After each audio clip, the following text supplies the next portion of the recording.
Je vous remercie, Monsieur le Président de l'Assemblée nationale, Mesdames, Messieurs les honorables députés. Le 12 décembre 2022, je me suis présenté devant cette auguste Assemblée pour exposer à la Nation, à travers ces honorables représentants que vous êtes, la déclaration de politique gouvernementale déclinant les orientations du président Macky Sall. Ce rituel républicain que j'ai eu le privilège d'accomplir devant vous m'a permis de vous partager avec humilité et respect l'état d'esprit qui anime l'action de ce gouvernement d'action et de combat pour la satisfaction des besoins de nos compatriotes à travers 3 orientations primordiales qui font de notre gouvernement. Premièrement, un gouvernement de consolidation en résonance avec les réalisations majeures déjà enregistrées. Un gouvernement en synergie avec les populations, à l'écoute de leurs besoins. Un gouvernement résolument engagé qui trace un sillon vers l'émergence. Aujourd'hui, je reviens avec le même état d'esprit, en compagnie de l'ensemble des membres du gouvernement, pour sacrifier à un autre rituel démocratique, celui prévu à l'article 86 de notre Constitution, qui encadre la motion de censure spontanée, introduite par les honorables députés du groupe parlementaire Yewwi Askan Wi. Cette motion de censure appelle de ma part quelques observations préjudicielles. Cette motion de censure a été qualifiée par ses auteurs, que je cite, motion de défiance à l'égard du Premier ministre, qui n'a pas voulu se soumettre à un vote de confiance des députés. Fin de citation. Cette qualification inadéquate se fonde sur la volonté de transformer en obligation ce que l'article 55 de notre Constitution considère comme une faculté laissée à l'appréciation du Premier ministre. Je cite, « Après sa nomination, le Premier ministre fait sa déclaration de politique générale devant l'Assemblée nationale. Cette déclaration est suivie d'un débat qui peut, à la demande du Premier ministre, donner lieu à un vote de confiance. » Fin de citation. Cette prérogative, qui consiste pour le Premier ministre à provoquer le vote de confiance, est différente de la motion de censure qui nous réunit aujourd'hui. Le fait pour eux d'écrire, je cite, « Refuser de poser la question de confiance à la suite de sa déclaration de politique générale » signifie que le Premier ministre a décidé de bloquer la démocratie par une attitude de défiance à la légitimité du suffrage universel. Fin de citation. Constitue, pour ceux qui maîtrisent les rouages de la communication, une véritable distorsion de langage. Les rédacteurs de ce texte ont transformé une faculté en obligation, ce qui révèle leur niveau de compréhension de l'article 55 de la Constitution. Mais au-delà, ils procèdent à une lecture de pensée en ce qu'ils expriment, eux, ce que le Premier ministre a décidé de faire, interprétation qui est bien évidemment totalement erronée. Les honorables auteurs de cette motion de défiance, comme ils l'appellent eux-mêmes, auraient pu se passer d'un lien inexistant entre ces 2 dispositions et se satisfaire de celle de l'article 86 qui leur confère un fondement autonome et suffisant. la lecture de l'exposé des motifs traduit une rédaction hâtive au contenu déconnecté de la déclaration de politique générale. Cette motion paraît avoir été rédigée avant la dite déclaration et rattachée artificiellement, non à son contenu, mais à leurs attentes déçues. L'analyse que ces auteurs qualifient de motion de censure révèle en effet des distorsions et des projections fondées sur des biais cognitifs. Les rédacteurs pratiquent, dans un style trop direct, la pensée sélective en filtrant les informations qui sont en contradiction avec leurs croyances et en ne gardant que les informations qui vont dans le même sens. Mieux, par l'autocomplaisance, ils s'attribuent la capacité de restaurer, par leur motion de défiance, l'intégrité de la fonction parlementaire, en attribuant leurs insuffisances à des facteurs extérieurs. Il n'est inconnu d'aucun de nos concitoyens que vous, rédacteurs de cette motion, et vos partisans, avez pris l'engagement de rendre le pays ingouvernable. Vous projetez sur le Premier ministre les intentions qui sont les vôtres.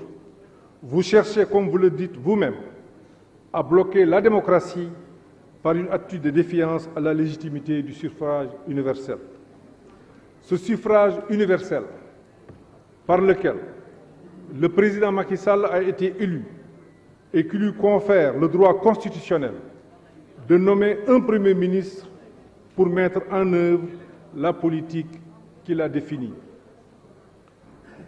Tous nos compatriotes savent que nous ne sommes pas en cohabitation structurellement impossible dans notre régime politique, qui n'est pas un régime parlementaire, mais plutôt un régime dont la clé de voûte est le président de la République, élu du peuple dans son indivisibilité.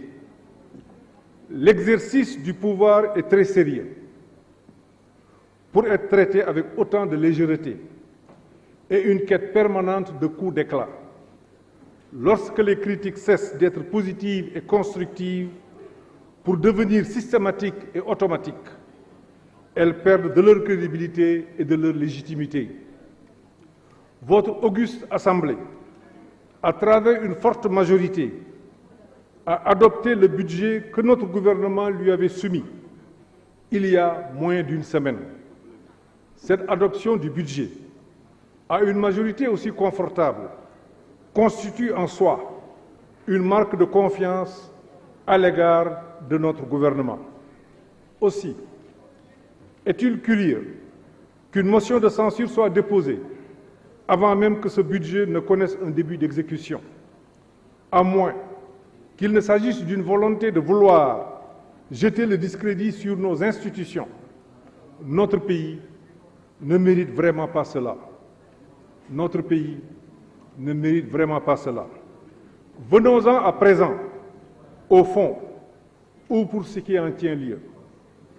Contrairement à vos allégations, le gouvernement, dont j'ai la confiance par le président Macky Sall, l'honneur et la responsabilité de coordonner l'action, est au service exclusif de nos concitoyens. Vous, comme nous, savez que les Sénégalaises et les Sénégalais veulent la rupture.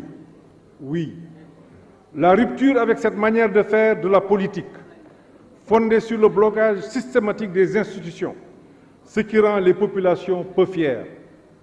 La rupture pour aller vers une démocratie apaisée, dans laquelle les politiciens ont de la hauteur et traitent avec respect et bienveillance leurs collègues, les institutions, leurs concitoyens et les pays partenaires du Sénégal.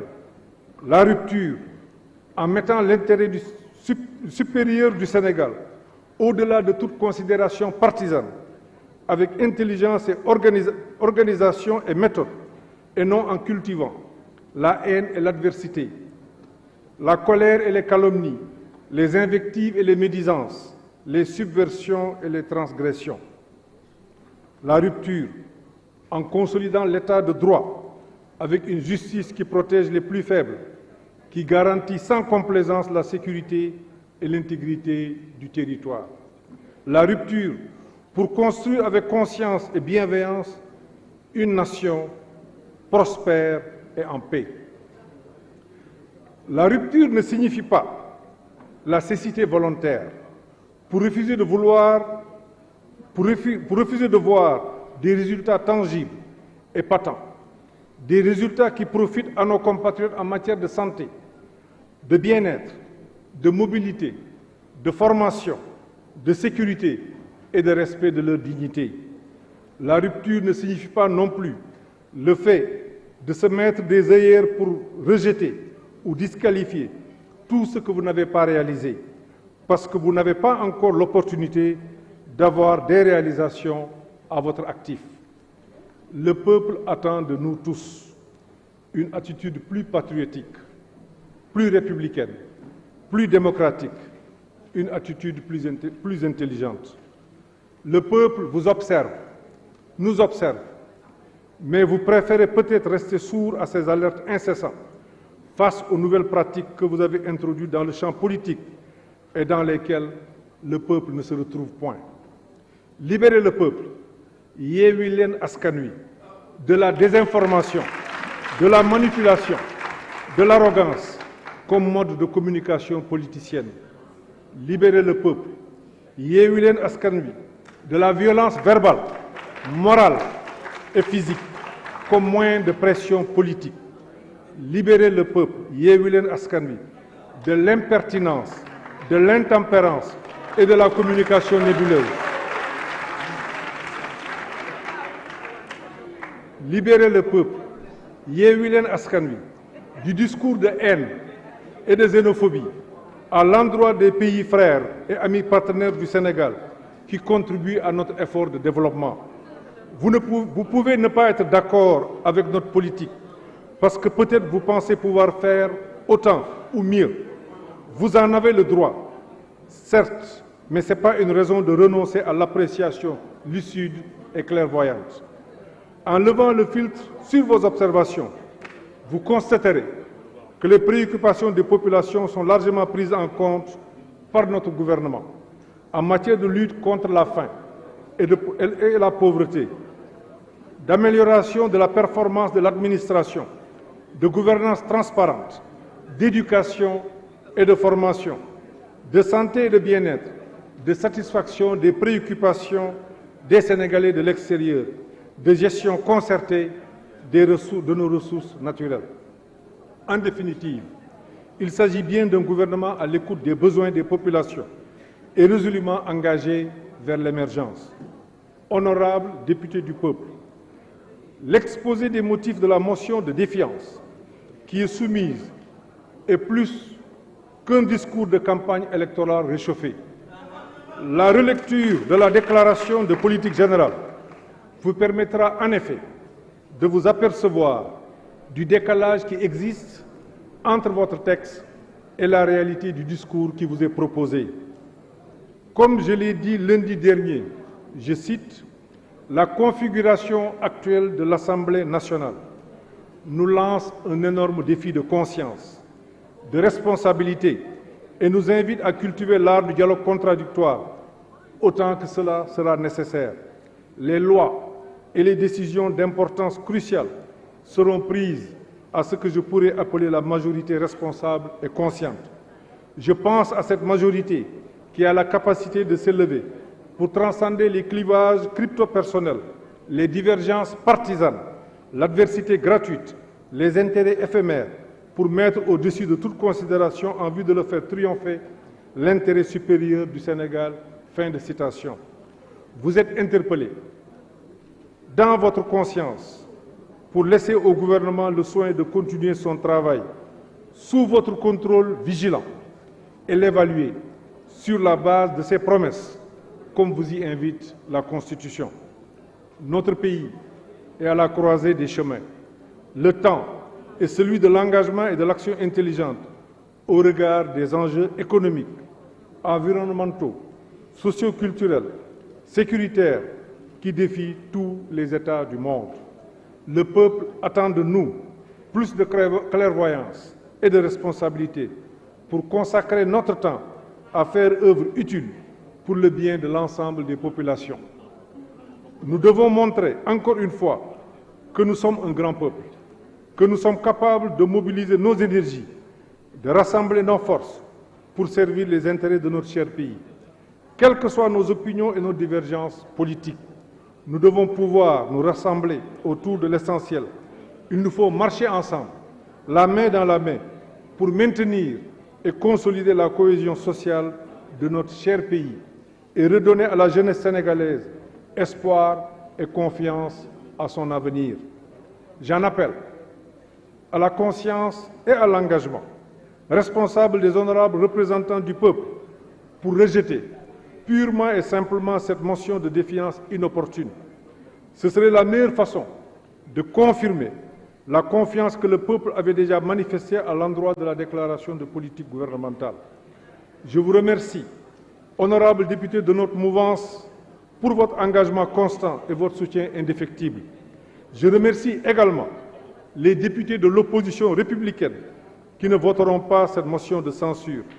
Dans cet hémicycle, il y a des députés qui, bien qu'étant dans l'opposition, sont des démocrates conscients et responsables et qui critiquent objectivement les actes du gouvernement, mais qui contribuent à la construction de notre cher pays. Des députés qui savent mettre l'intérêt supérieur de la nation au-dessus de l'intérêt partisan. Aucun de nous n'est là pour lui-même. Tout ce que nous faisons aujourd'hui sera fait par d'autres demain. Nous sommes ici pour les Sénégalais et pour eux. Nous devons nous élever dans notre intérêt commun.